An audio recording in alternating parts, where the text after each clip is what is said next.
We could spend hours on this particular topic, but I think the most important thing that people need to understand is you cannot age well if you are not doing the type of training that is there to strengthen and delay or minimize the hypertrophy of your type 2 fibers.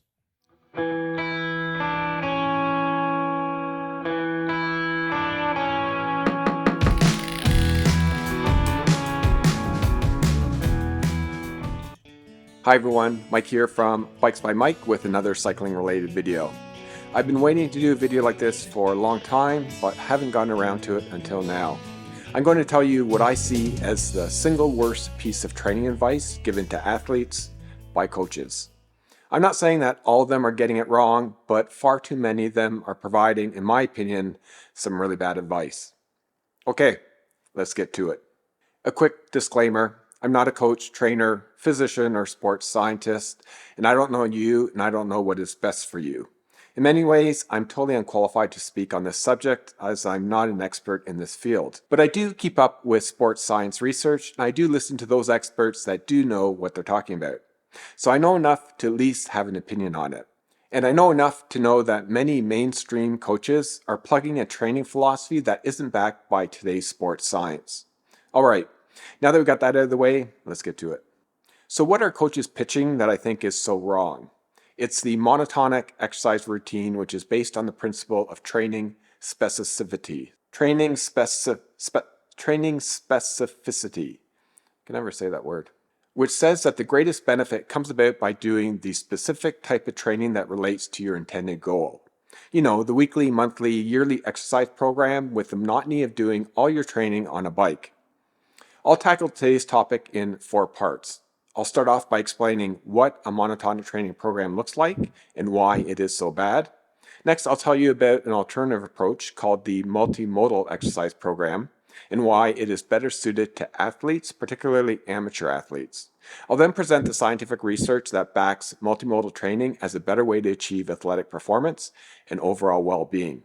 And lastly, I'll share video clips from 2 of my favorite sports science leaders, which have articulated really well the benefits of cross-training to maximize health span.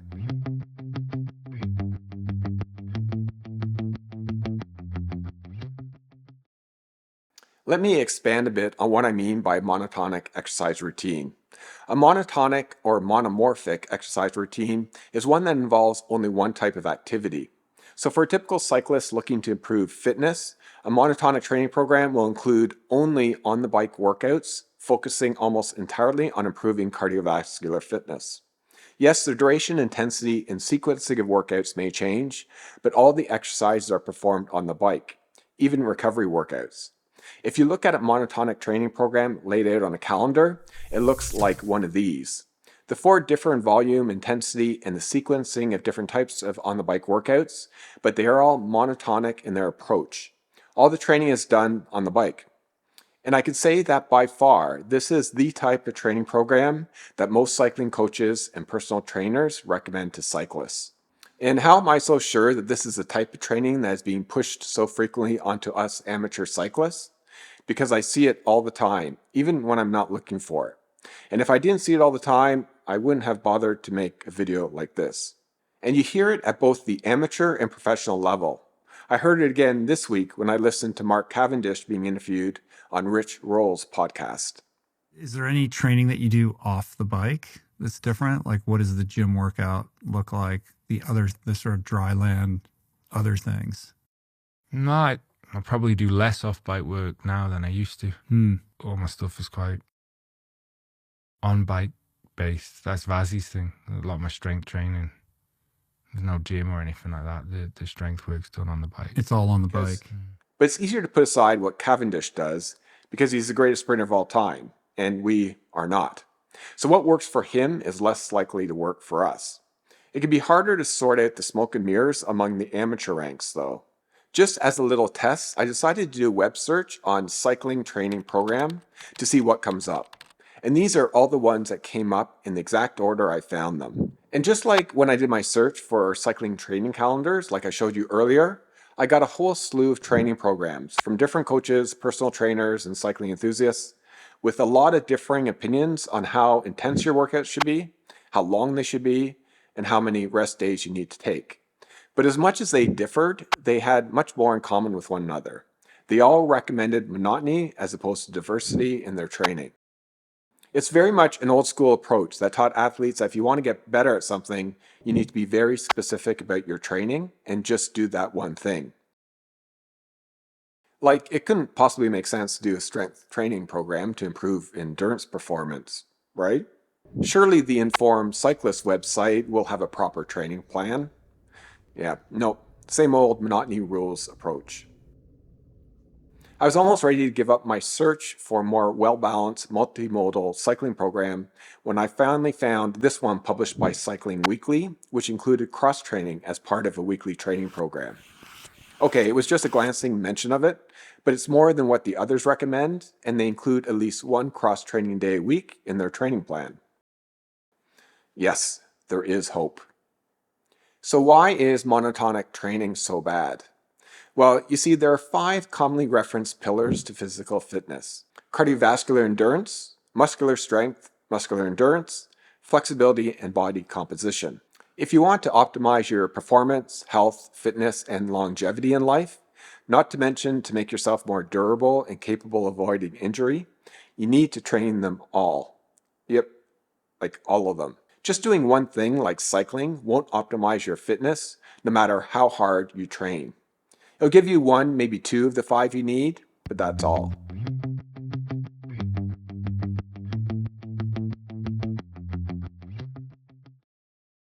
So, is there a better way to train? Yep, I've already alluded to it. The alternative approach, which has gained more popularity in recent years, is that of a multimodal exercise program. What does this look like for cyclists? Well, it takes your conventional on-the-bike training and adds some form of cross-training to it.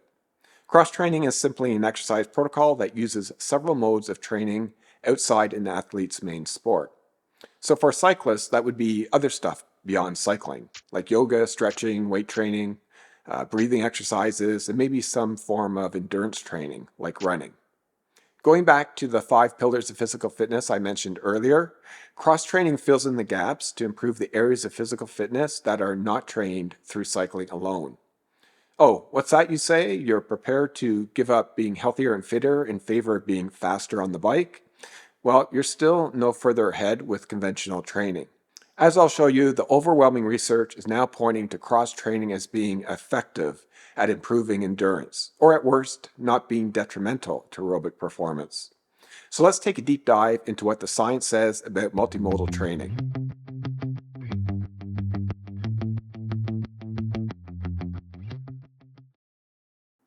There are hundreds of studies on this topic, so I chose some of the best ones often quoted by those in the sports science community.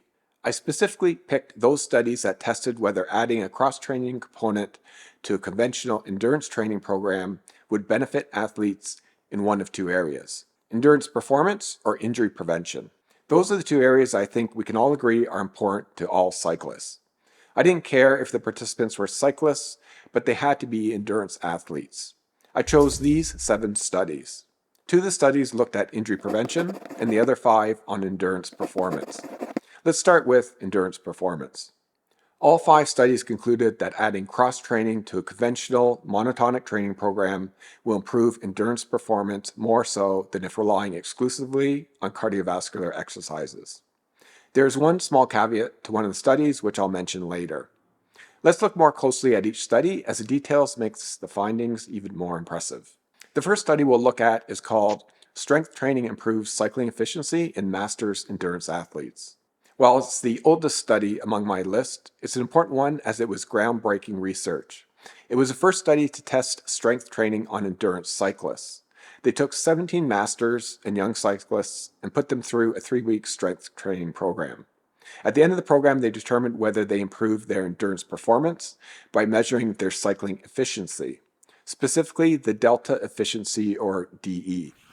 Before strength training, cycling efficiency was higher in young athletes than masters by 10.7%. What's surprising is that this age-related difference disappeared after the training period. After strength training, the masters athletes improved their cycling efficiency by 13.8%, while just a 4.1% positive trend was found in young athletes. This confirmed the effectiveness of a strength training program to improve locomotion efficiency in middle-aged endurance athletes. A 2014 meta-analysis looked at 26 research papers to assess the effectiveness of a strength training program on improving the endurance performance of well-trained athletes. 9 studies were on cyclists and 8 on runners. The researchers concluded that strength training in an endurance athletes program can improve economy, muscle power, and performance. A 2017 experimental study produced similar results, but applied a much longer training period. 12 young competitive runners were equally split between 2 groups. Half went into a conventional training program, while the experimental group had a cross-training specific program. Both groups improved all their measured training variables, but the cross-training group improved the most.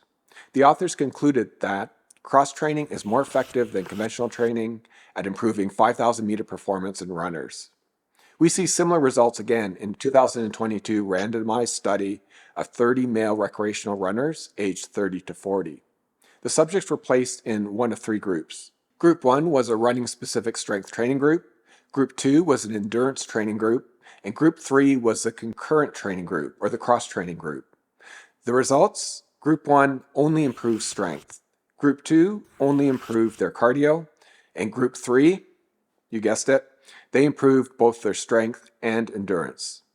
The only study of the 5 that had slightly less convincing results was a 2013 literature review on whether resistance training enhances VO2 max in young and older subjects.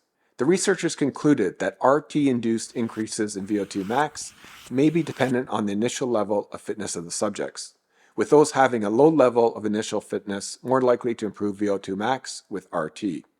It's worth noting that the more recent 2014 meta-analysis I mentioned earlier did not see the same limiting factor for RT. Now let's look at the 2 studies specifically dealing with injury prevention. A meta-analysis study published in 2017 looked at the effect of the FIFA 11 Plus program in preventing soccer injuries. This program was developed in 2006, aimed at injury prevention in soccer players. It includes 15 structured exercises consisting of core stability, strength training, balance, and others. The research involved a large sample of 6 studies consisting of 6,344 players. The researchers concluded that FIFA 11 Plus program reduced injuries in soccer players by 30% as compared to the control group that did not use the FIFA program. The second study was a literature review of the effects of cross-training on the strength and endurance of professional ballet dancers. A lot of interesting sports science has come out of studying dancers, including the shortcomings of conventional monotonic ballet training. This type of specialization was found to make dancers ballet strong, but risks the development of major muscle imbalances that can lead to injury. One of the leaders in the field was quoted as saying, "Dancers must focus on conditioning their bodies for what they do rather than using what they do to condition their bodies." So in summary, all 7 of the most relevant studies I chose showed that by adding some form of cross-training to a conventional monotonic training program will improve all areas of an athlete's physical fitness, including endurance. There are many contributing factors to explain what is happening here, but I'll sum them up with just 2 points. First, peak power output is highly correlated with endurance performance. This is because strength training allows the body to become more economical as the force placed on each pedal stroke decreases to a lower percentage of maximum values. And since one is further away from reaching their maximal effort, they recruit less metabolically inefficient type 2 muscle fibers, which fatigue more quickly. But there isn't just one benefit to cross-training though. There are many. Cross-training develops physical fitness, provides recovery to stress muscle groups, and improves muscle imbalances, which leads to reduced injuries. It also reduces the monotony of training, which is a big reason for decreased motivation. Pretty hard to follow a conventional training program that looks like this when you look at what the science says about it, right? I actually tried a monotonic training program for 1 year. I followed a very structured periodization training program with all the workouts performed on the bike. 0 cross-training. My 40th year was by far my worst ever. My fitness level was okay, but I had more injuries than in previous years. I was treated by physiotherapists multiple times for a recurring piriformis injury. But the worst part came later that year when I pulled my back out doing something really routine. I was diagnosed with a bulging disc in my lower back. I was in agony for 6 weeks and took 6 months to fully recover. I spent most of my time like this, trying to get some relief from the massive nerve pain I was experiencing all the time. I was convinced that all my issues were due to major muscle imbalances I had developed on the bike. After my injury, I completely changed how I approached training. Variety became king. I took up yoga, spent a lot of time on course-specific workouts, and strength training in general. To this day, my back is stronger than it was in my 20s, and that recurring performance problem that nagged me for years is completely gone. And endurance-wise, I improved as well. So anecdotally, I knew a long time ago that what most coaches were teaching was just wrong. But now I've seen the research to back it up. All the research study that I just mentioned earlier showed how adding cross-training to a conventional endurance training program can reduce the probability for injury or improve endurance performance, or both.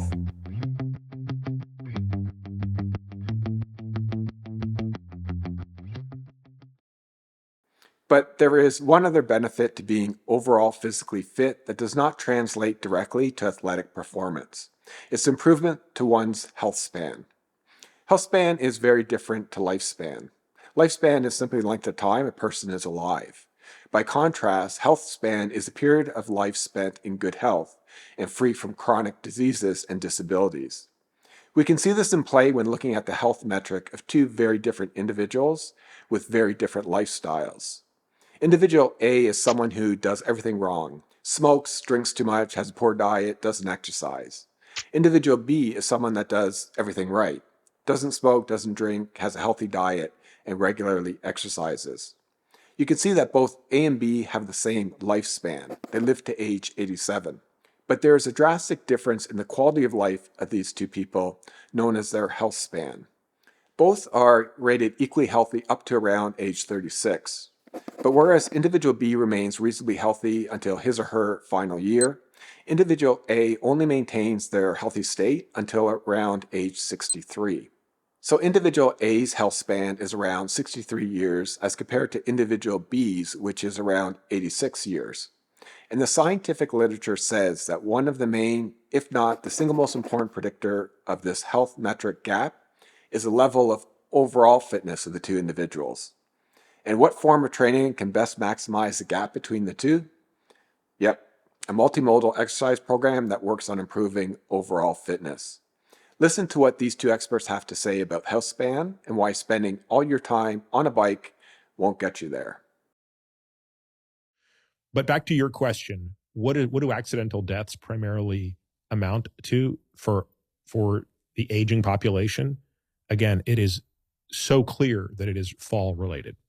This is where once you hit 60, 65, the risk of a fall that results either immediately in death, you hit your head and die, going back to like cerebral hemorrhage, or it is the straw that basically leads you down the path to death within the next 12 months, is astonishingly high. It's so high that it's sort of hard to wrap your head around. But if you're over 65 and you fall and break your femur or hip, so you either crack the femoral neck or the femur itself, your 12-month mortality, the probability you will be dead in 12 months after that break, if you're 65 or older, depending on the study, is about 15 to 30%.